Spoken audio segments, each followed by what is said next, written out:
이렇게 자산 불평등, 그 중에서도 이제 부동산 불평등이 이제 지금 크게 문제가 되고 있는데, 기본소득이라고 하면 저희들은 이제 모든 사람에게 이렇게 무조건적으로 반대급부로 뭘 요구하지 않고 이렇게 개별적으로 지급하는 일정한 소득을 의미하는데, 그런 소득을 의미하는데,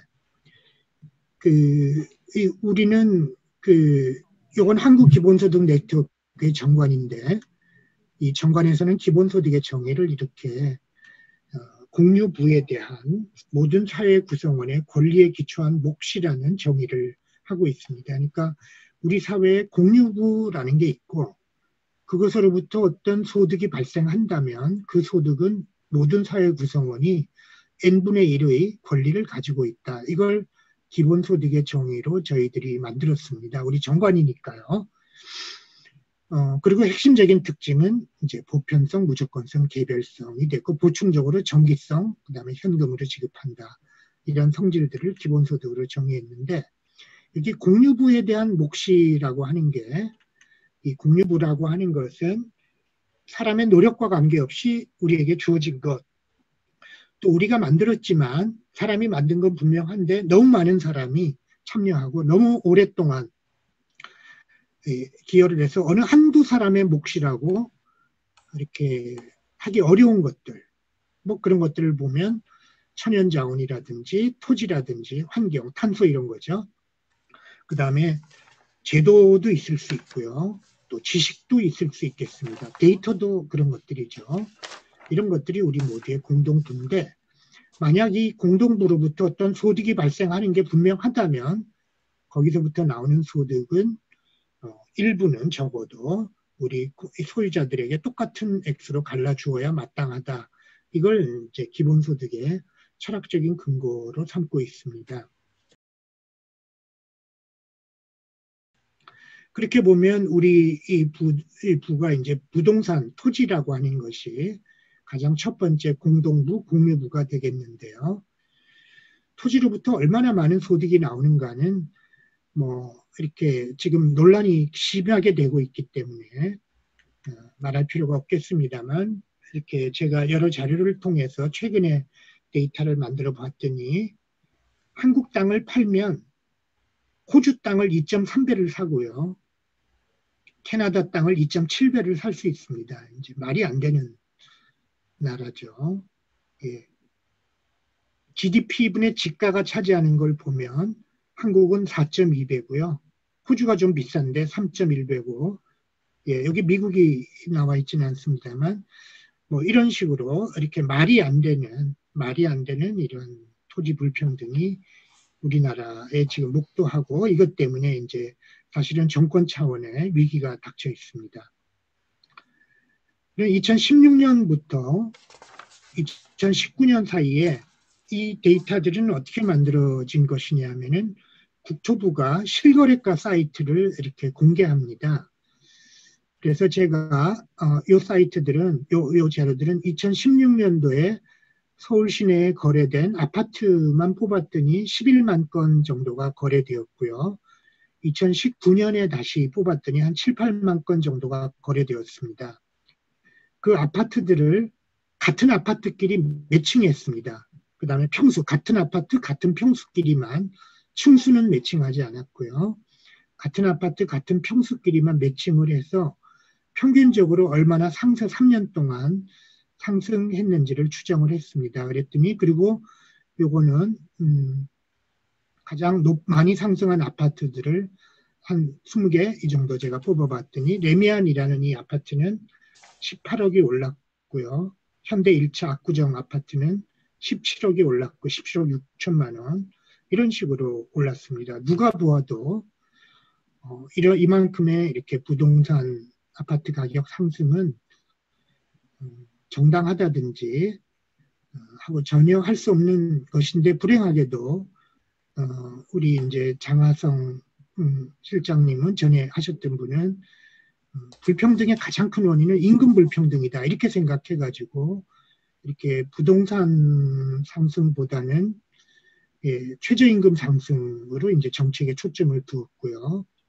그리고 이제 김수현 실장도 결국은 임대 사업자를 많이 양성화하면 세제를 혜택을 주면 임대 사업자가 전세를 싸게 놓을 거다.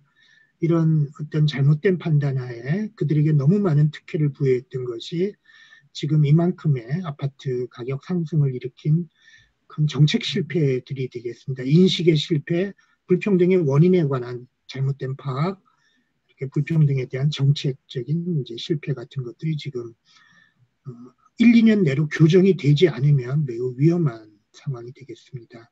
정치적으로 보아도. 요거는 서울 시내 아파트들을 3년 동안 모든 아파트에 대해서 평균 상승액을 구해보았는데요. 강남구는 3년 동안 7억 8천만 원 올랐고요. 두 번째 서초구는 6억 9천만 원이 올랐습니다. 제가 살고 있는 관악구는 1억 6천만 원이 올랐으니까 차이가 이렇게 굉장히 많은 것을 알 수 있습니다. 누가 보아도 이러한 그 부동산 수익의 일부는 우리가 나누는 것이 마땅하다라고 생각이 들고요. 다행히 또 2018년부터 통계청에서 토지 소유액을 거의 100분위 단위로 보여주고 있습니다. 그래서 이건 통계청 자료는 토지가 있는 사람만 했기 때문에 토지가 없는 가게까지 세대입니다. 세대까지 합해보면 39%의 세대들은 토지 소유액이 제로입니다. 그리고 40% 번째의 분위의 토지 소유액은 150만 원이고요. 평균에서 40%, 1% 단위입니다. 쭉쭉쭉쭉 나가서 예를 들어서 뭐 1억 단위가 넘으려면 100만, 1000만, 2300만 원이고요. 1억 단위는 세 자리니까 뭐 이렇게 쭉쭉 91%가 되면 3억 3,400만 원이고요. 99%는 100만 10억, 17억 2,700만 원이고요. 100% 번째는 47억 토지분만 이렇게 소유하고 있기 때문에 대충 보시면 90% 번째까지, 99% 번째까지가 쭉 거의 연속적으로 올라가다가 마지막 1%에서 굉장히 많이 올라간다라는 걸 아실 수가 있겠습니다.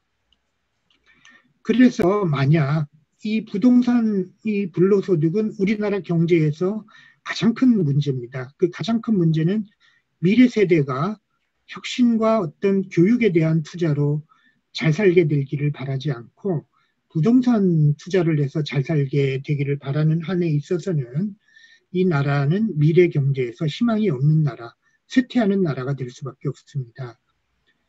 지금 현대자동차가 뭐 매달 몇천억의 적자가 나면서 위기 상황 속에 있는데요.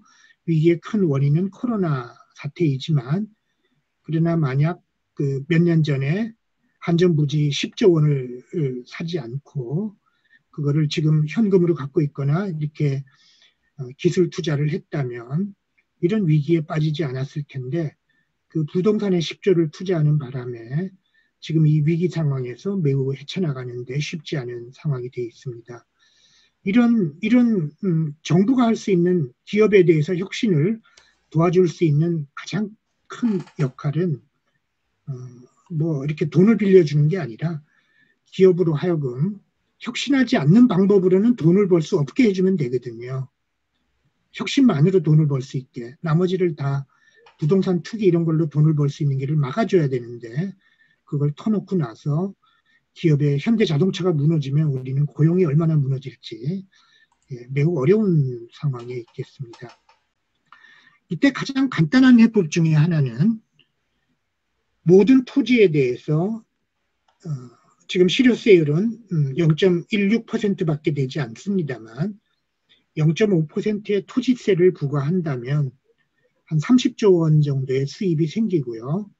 이 30조 원의 수입이 생기면 그것을 정치적인 저항이 심각한데요. 사실은 그 정치적인 저항은 30조 원을 모든 국민에게 나눠주면 1인당 연간 60만 원 정도의 토지 기본소득을 줄 수 있겠습니다. 이렇게 되면 시뮬레이션을 해보면 한 86%의 가구는 내는 돈보다 받는 돈이 많아지게 되고요. 30조 원의 세금을 걷는다는 것은 부동산 가격을 600조 원 떨어뜨린다는 말과 같습니다. 경제적으로. 왜냐하면 세금이라는 게 이렇게 가격으로 환산되기 때문에요. 그래서 정부가 지금까지 그러면 종부세로 얻었던 돈이 지금 3조 5천억 정도를 걷고 있는데 이렇게 그것이 가격으로 환산하면 너무 작죠. 한 5, 60조 정도 떨어뜨리는데 그보다 10배쯤 더 걷어야 수백조 원 정도 떨어뜨리는 효과가 납니다. 그래서 내일 발표될 이렇게 안들에서 세율이 문제가 아닙니다. 한두 사람 0.01%에게 뭐 5%, 6% 세율로 해봤자 아무 소용없고요. 그 세금 토탈이 30조 원 정도 돼야 비로소 효과가 날 텐데 내일 두고 봐야 되겠습니다. 이렇게 뭐 한 50조 원이면 확실하게